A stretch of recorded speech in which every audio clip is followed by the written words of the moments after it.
నాలుగు వేదాలు ఋగ్వేదం అనండి, యజుర్వేదం, సామవేదం, అథర్వవేదం. ఈ 4 వేదాలు ఏం చెప్పి ధర్మంగా బతకండి, మంచి కర్మలు చేయండి, యజ్ఞయాగాలు చేయండి, ఇలాంటివన్నీ చేస్తే భూమికి తేలికవుతుంది. ఇప్పుడు మీకు 11 మీకు ఇచ్చిన 101 ఉపనిషత్తులే సారం. అందులో సారం ఆదిశంకరాచార్య దశోపనిషత్తుల్లో పెట్టారు. ఆ దశోపనిషత్తుల్లో ఒక ఉపనిషత్తు చెప్తాను, మాండూక్య ఉపనిషత్తు. మాండూక్యం అంటే శివంపచ్చుడుగా ఇలాంటిది. బృహదారణ్యక ఉపనిషత్తు చాలా పెద్దది. ఈ మాండూక్యం అంటే కప్ప. మనుషులు చాలా మంది నూతులు కప్పలాగే బతుకుతామంట. ఏది నూతులు అంటే తెల్లారిందమ్మా బ్రెడ్ రోడ్లు పెట్టుకోవడం ఆలోచన, మళ్ళీ కాఫీ తాగుతాం, కూడా తాగేస్తాం. ఈ కాఫీ చాలా తాకండి, ఓం ఓం అని తాగి కాఫీ తాగినా, టీ తాగినా, పాలు తాగినా అంచేత ఓం ఓం అని ఎవరైతే ప్రణవంతో తాగారో ఈ రోగలున్న కరపలన్నీ కొన్ని తక్కువైపోతాయి. ఏమంటే ఓంకార పంజర సుఖి ఉపనిషద కేళి కంటే ఆగమయూరి అని ఆవిడ ఇక్కడ నుండి ఉపనిషత్తులు ఎవరైతే నన్ను తెలుసుకుంటారో ఆ ముక్తికాంతి ఎక్కడుందండి? త్రికూటస్థానం. వనరుగా త్రికూట భూమధ్యమందున వాడెవ్వడో సూడరోరి, ఆలు 12 అక్షరాలకు హాది హరుడెవ్వడో సూడరోరి, ఈ అహంకారమున చిలుక హంసతో కూడి ఆడిస్తూ ఉన్నాడు రోరి. హంస అంటే ఏంటమ్మా? శ్వాస. శ్వాస అంటే మన ఏంటి? సూర్యనాడి, ఇది చంద్రనాడి, సుషుమనం. ఈ 3వ నేత్రంలో అమ్మ ఉంది, త్రిశక్తి. ఆ 3 నేత్రంలో ఈ 2 కళ్ళు సూర్యుడు చంద్రుడు ఈ త్రినేత్రంలో ఎలా ఉందంటే కృష్ణుడు చెప్తారు, గీత, గంగా, గాయత్రి, సీత, సత్య, సరస్వతి, బ్రహ్మ విద్య, బ్రహ్మవల్లి, అర్థమాంధ్ర, సిద్ధానంద, భవాగ్ని, భాతిన. మహాతల్లికి 16 పేర్లు. అందుకే ఆవిడ పులిహారాన్ని ఇష్టం. ఆ 16 కళల తల్లి ఏం చేస్తుందంటే త్రికూట స్థానంలో కూర్చుంటున్నాను.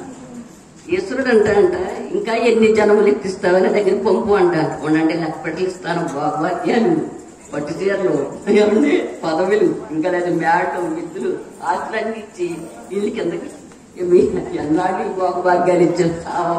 సావకుండా దగ్గర పంపు అంటాడు ఈశ్వరుడు. చూడండి, ఈశ్వర సర్వభూతాన రామయం సర్వభూతాని యంత్రారూఢాని మాయయ. మాకు 40 ఏళ్ళ నుంచి వేదాంతం చెప్తున్నాను నాన్న, ఈ కంఠం పోలేదు కానీ ఈ 40 ఏళ్ళ నుంచి ఉన్న వేదాంతంలో మీకు ముఖ్యంగా చెప్తాను నాన్న. ఆత్మాత్వం అనండి, గిరిజామతి. ఇది 4 వేదాలు సారాన్ని తీసి ఉపనిషత్తుల్లో పెట్టారు. అంటే పాలల్లోంచి నెయ్యిలాగా.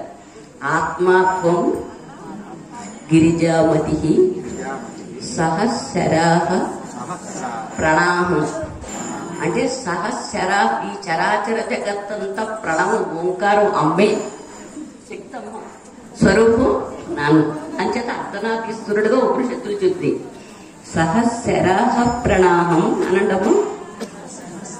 సహస్రాహ ప్రణామం. ఆవిడ ఎక్కడుందండి? ఈ శరీరం గృహం. ఆవిడ గృహం ఇక్కడే ఉంది. ఇక్కడ ఉంది కాబట్టి అక్కడ దండం పెట్టుకున్నాం, ఇక్కడ ఉన్నాం కాబట్టి ఇక్కడికి వచ్చాం. ఆవిడ ఇందులో తప్పుంటే ఆత్మ జ్ఞాన శక్తి స్వరూపం. ఆత్మే జ్ఞాని అయ్యి, ఆ జ్ఞానమే ఒక శక్తి అయ్యి. నువ్వు మాట్లాడాలంటే శక్తి ఉండాలి, చూడాలన్నా, పని చెయ్యాలన్నా, ఏదైనా బుర్రకు బయటించే శక్తి అమ్మే. 90% అమ్మ శక్తి. అమ్మ అంటే 2 కళ్ళు. అంచేత ఆవిడ ఏం చేస్తుందంటే ఈ శ్వాసని దీన్ని ఏమంటారు? CC camera. ఇప్పుడు మనకు ఇప్పుడే కాదు, కృతయుగం, త్రేతాయుగం, ఇప్పుడు ద్వాపరయుగం, కలియుగం, ప్రతి యుగంలోని సీసీ కెమెరా ఉంది. మనకు ఇప్పుడు విడిపోయి చూస్తున్నాం. సీసీ అంటే ఏంటి? శ్వాస. మనం చేసిన పాపాన్ని, పుణ్యాన్ని, మంచిని, చెడ్ని, ధర్మాన్ని, అధర్మాన్ని, మనం పెట్టింది, కొట్టింది, ఏం జరిగింది, తల్లి గర్భంలోంచి భూమి మీద పడ్డ క్షణం ఏదాలవుతుందండి? శ్వాస. శ్వాసకపోతే అన్ని పడిపోతాయి.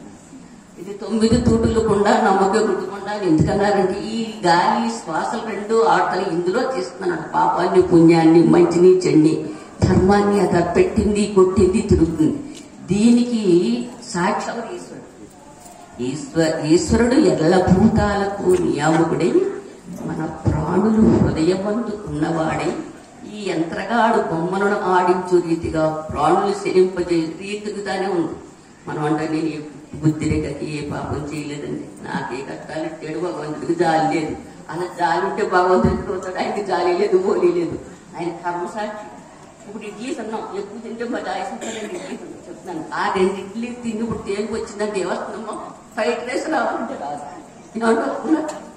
ఏది తింటే అదే తెలివి వస్తుంది. అలాగే చేసిన కర్మము చెడని పదార్థము చేరును మన వెంట. అంటే చేతిలో బెల్లం ఉన్నంత వరకే ఈ కాయకు బలగం అంట. చేతులు బెల్లం అంటే చూడండి, ఏదో తప్పు ఎవరన్నా అంటారా? పిల్లలు కొట్టుకుంటా ఇంకా గుడ్డలు ప్లేస్ ఉండదు. తండ్రి తెలుసో తెలియదు తొందరపడ్డాడు, క్షమించండి. అప్పుడు అనుకుంటాడు ఈశ్వరుడు, పోతే నా బిడ్డలు బాగానే అన్నారు. కానీ తప్పు చేయకూడదు అండి, అంతే కదమ్మా. అంచేత తెలుసో తెలియకో నిన్ను ఎలా బతికేం కాదు. ఏ రోజునైతే మనం గురువు ఉపదేశం తీసుకున్నాము, మా గురువు గారు నాకు ఈ రోజునే పుట్టినరోజు పార్వతి గారు. ఇంత 18 ఏడు చిన్న పిల్లల్ని ఎందుకు ఉపదేశం ఇంత చిన్న వయసులో ఎందుకు ఇచ్చుకుంటున్నారంటే ఆయుష్కి ఎగ్రిమెంట్ ఉందమ్మా. ఆయుష్ ఎన్నాళ్ళు అదిగా లేవు, ఈ మాయా సంసారంలో మరిగియున్నావా, ఈ జన్మామిక దుర్లభమూరా, ఓరి సహా జన్మ సాకార సద్గురు నీ గనారా, ఈ నర జన్మామిక దుర్లభమూరా. పంచాక్షరీ మంత్రం పఠనా చే